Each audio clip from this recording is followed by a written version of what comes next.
We're often told that if we just worked harder or planned better, we'd have enough time. But the truth is much simpler. Your brain is exhausted. Modern life forces us into a state of constant cognitive overload, making even simple days feel unmanageable. It's not a character flaw, it's a biological limit. In this video, we aren't focusing on doing more. We're looking at 3 specific habits to reduce your mental load and finally make your schedule feel human again. Let's begin with habit number 1, defining fewer priorities. The first step is to simply define fewer priorities. We often think a long to-do list is a sign of preparedness, but research on decision fatigue tells a different story.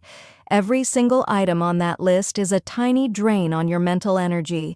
When you start your morning with a dozen tasks, your brain doesn't just look at one. It pings all of them in the background, creating a constant hum of mental noise. Instead of a long list, try choosing just 2 or 3 clear priorities for the day.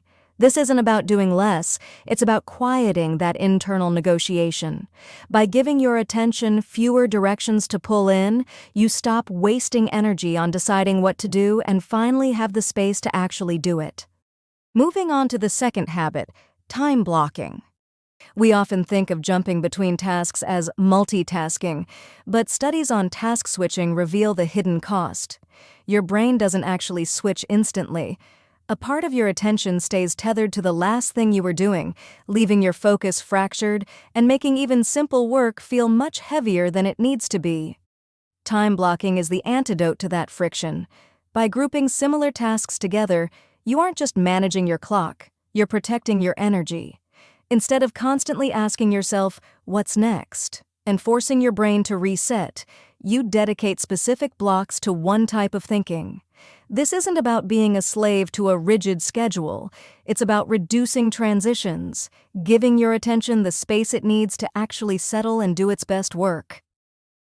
The final habit is rooted in cognitive load theory, and it's about acknowledging a simple biological truth. Our working memory is limited.